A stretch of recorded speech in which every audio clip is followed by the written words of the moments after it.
Three armed men on horseback corner a black mother and her daughter at a broken wagon, threatening violence for traveling alone through territory where they don't belong. Ethan McCready, a grief-stricken widower who hired Grace Washington only to cook and keep house on his failing ranch, emerges from cover with his rifle drawn to save the woman he never meant to fall in love with.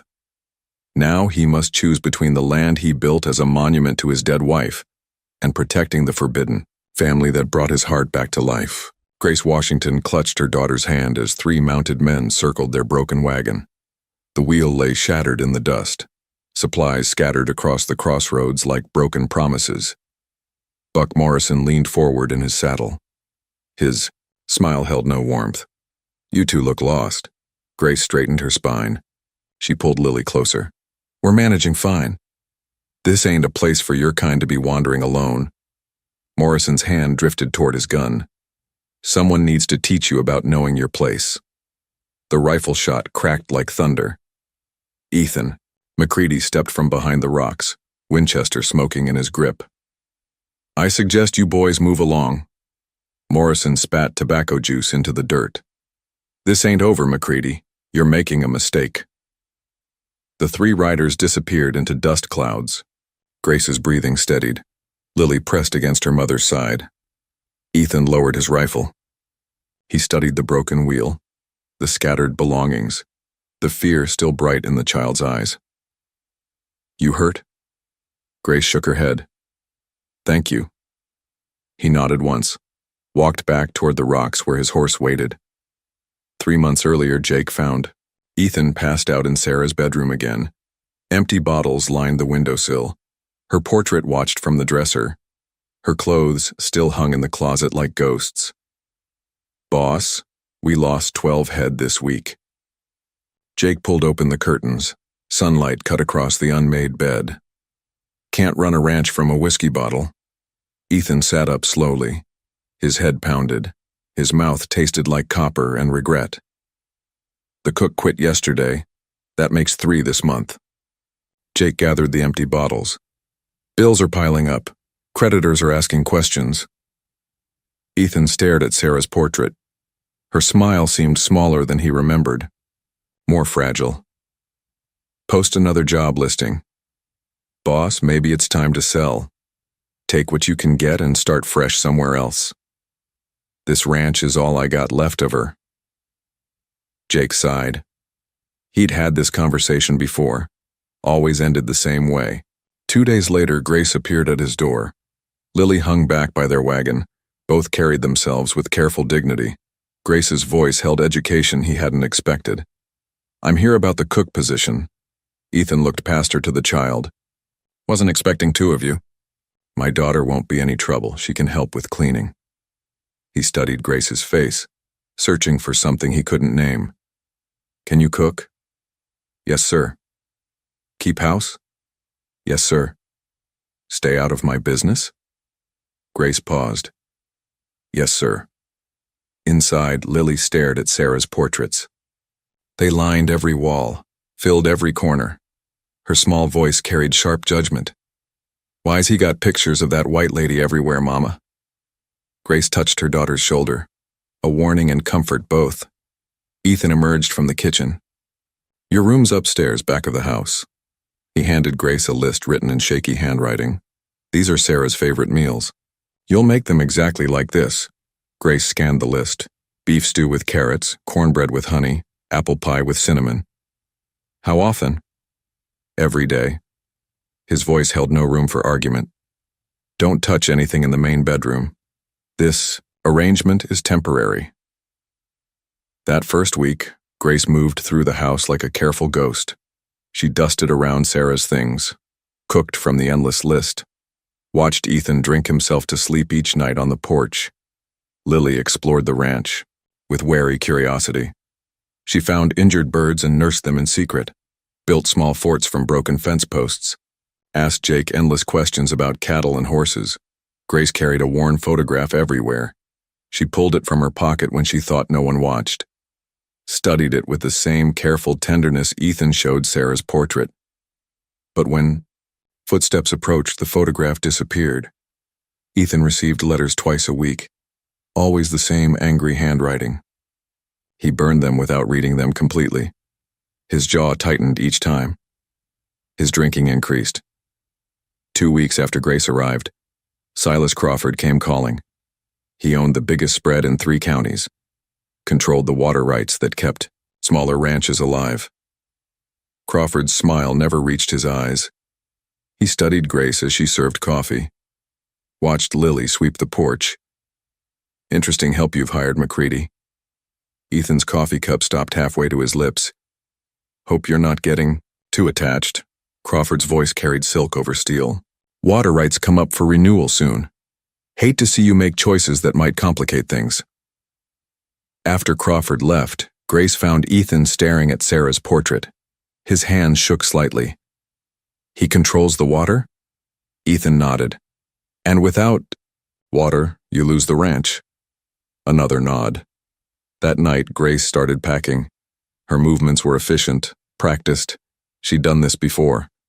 Lily found her folding clothes into their traveling bag. We're running again, aren't we? Grace's hands stilled. Sometimes running keeps us alive, baby. I like it here. Lily's voice cracked. Jake's teaching me to rope, and Mr. E fixed my bird's wing. I know. Then why are we leaving? Grace pulled her daughter close. Because some things are more dangerous than they look. Outside, wind rattled the windows. Dust swirled across the yard. The ranch settled into evening silence. But Lily had found something unexpected here, something she'd never had before, a place that felt like home. Grace unpacked her traveling bag the next morning. Lily watched from the doorway. No words passed between them. But something had shifted in the night. Ethan found Grace in Sarah's shrine room. She held his wife's portrait carefully, studying the painted face with quiet respect. She was beautiful. Ethan nodded. His throat felt tight. Grace moved the portrait to the mantel. Just one. The others she gathered gently. Sometimes honoring the dead means learning to live again. She carried the extra portraits to his bedroom, placed them on his dresser where they belonged. The house felt different, lighter. Lily started following Jake around the ranch. She learned to mend fences, feed chickens, rope fence posts with clumsy determination. Her laughter echoed across the yard for the first time since they'd arrived. She's got good hands, Jake told Ethan. Natural with the animals. Evenings, Lily taught Ethan checkers on the porch. Her small fingers moved pieces with careful strategy. She called him Mr. E. The name stuck. You're getting better, she said, after winning her 5th straight game. You're a good teacher. Grace watched them from the kitchen window. Something warm bloomed in her chest. Dangerous and welcome both. Ethan repaired Grace's wagon without being asked. New wheel, fresh axle grease, supplies secured tight. But he wondered why she kept it ready to travel. Planning another trip? Grace tested the wheel's turn. Always good to be prepared. Late nights found them on the porch, sharing stories like careful gifts. Grace spoke of her late husband with love and loss.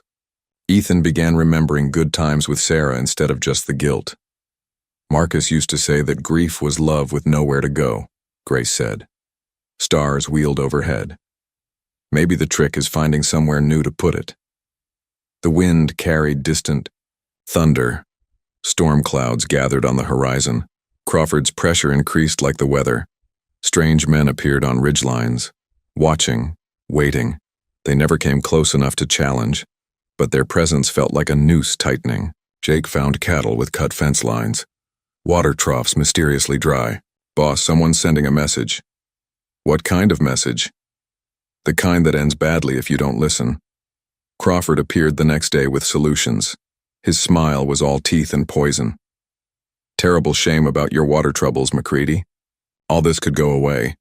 Just need you to make the right choice about your domestic situation. Grace served coffee with steady hands, but Ethan noticed the slight tremor in her fingers, the way she kept Lily close that evening. The storm hit 3 days later. Wind howled through broken shutters. Rain drove horizontal across the yard. Lightning split the sky like God's own rifle shot. Grace's belongings scattered in the deluge. She rushed to gather them. Clothes, books, a small wooden box that spilled its contents across the floor. Ethan found the photograph under the kitchen table, water-stained but readable. Grace in an elegant dress, a distinguished man in professors, robes, young Lily between them. The inscription on the back made him sit down hard. Professor Marcus Washington, Grace Washington, and Lily, Chicago, 1867. Grace found him holding the photograph. Her composure cracked like ice in spring thaw. You weren't just seeking work. No. You had money, position, respect.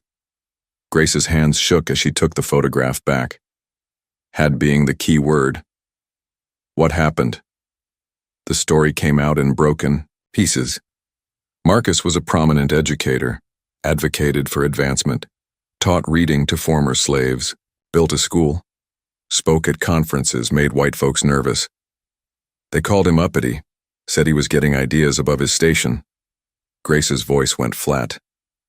3 men came to our house one night. They had torches, rope, questions about Marcus, teaching their children to read. Ethan's coffee went cold in his hands. They killed him slow, made me watch, burned our house. Think are wandering around these parts? Thomas studied the whiskey in his glass. 3 years of hunting had carved lines around his eyes. You're sure it's her? Sure enough. And McCready's taken with her, just like before. Then he's learned nothing. Crawford's smile was sharp as broken glass. That's where you come in. You handle McCready and his woman. I'll handle the legal complications afterward. Grace found Lily by the corral. Her daughter's small hands gripped the fence rails, white-knuckle tight. We have to go, baby. No. It's not safe here anymore. It's not safe anywhere. Lily's voice cracked. At least here we have Mr. E. At least here. I got Jake teaching me to rope and chickens that know my name. Grace knelt beside her daughter. Sometimes staying is more dangerous than leaving. Sometimes running is more dangerous than staying. That night, Grace went to pack their traveling bag, found it empty, searched the house, the barn, the root cellar. Lily sat on the porch steps, arms crossed, jaw set with stubborn determination. Where's our travel money? Buried it. Lily. I won't tell you where. We're not running anymore, Mama. This is home. Grace sat beside her daughter, felt the weight of 3 years' fear pressing down like storm clouds. You don't understand what's coming. I understand plenty. I understand Mr. E fixed my broken bird. I understand Jake lets me help with the cattle.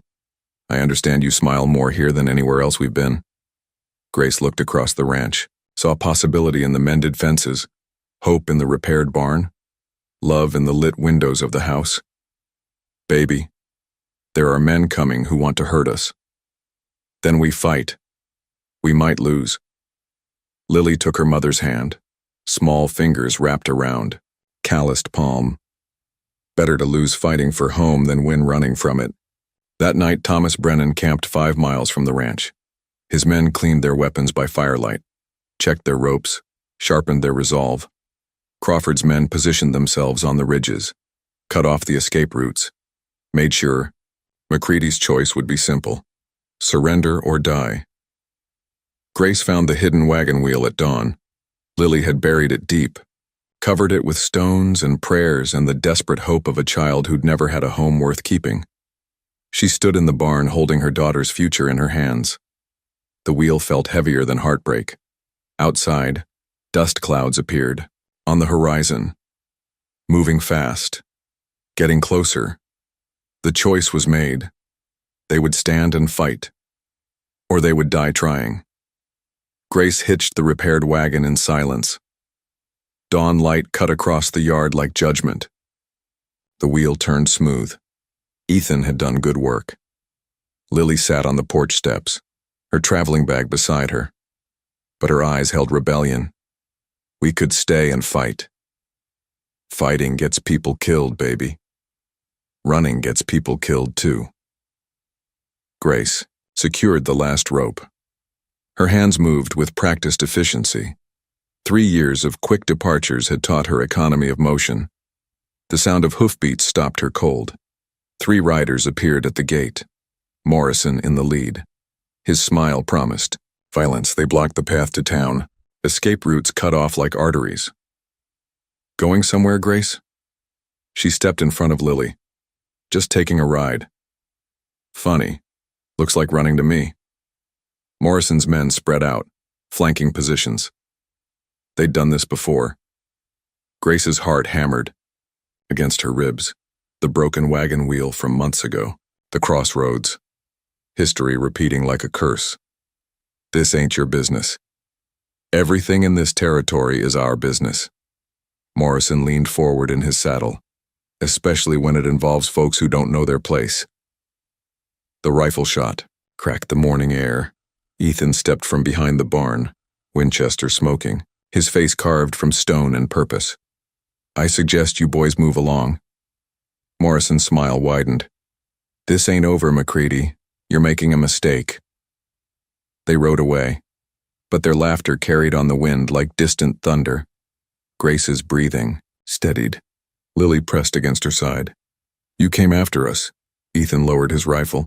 I told you we stand together. But dust clouds appeared on the horizon. More riders, moving fast. Thomas Brennan arrived with 6 men. His face carried 3 years of bitter purpose. He'd pictured this moment through countless sleepless nights. Crawford rode beside him. Opportunity and vengeance making common cause. That's him, Crawford said. That's McCready. Thomas studied Ethan with cold assessment. Then his gaze found Grace. Confusion flickered across his features. You're not Catherine.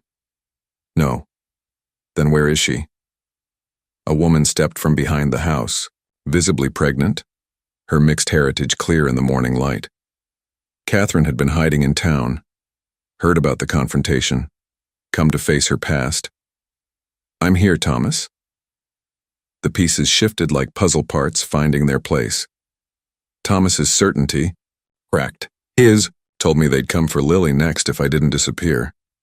Grace looked at the photograph. We've been running for 3 years. Why stop here? Lily was getting sick, tired of sleeping in barns, eating whatever we could find. Grace's voice broke slightly. I thought maybe this far west, maybe we could rest. Ethan stood, walked to the window, watched rain wash the dust from his dying ranch. Then we make sure you don't have to run anymore. That night, Ethan moved Sarah's belongings to the attic, not discarding, just letting go. The bedroom felt empty but clean, like ground cleared for new planting. Grace found him there, surrounded by memories and dust. She was lucky to be loved so much. Ethan looked at Grace, really looked, saw strength wrapped in gentleness, intelligence hidden behind careful deference, beauty that had nothing to do with her face. I hope someone loves me that much. Grace stepped closer. Her hand found his, warm and steady and real. Their first kiss tasted like rain and possibility. Lily's voice cut through the moment. Mama? I had a bad dream. Grace pulled away, rushed to comfort her daughter.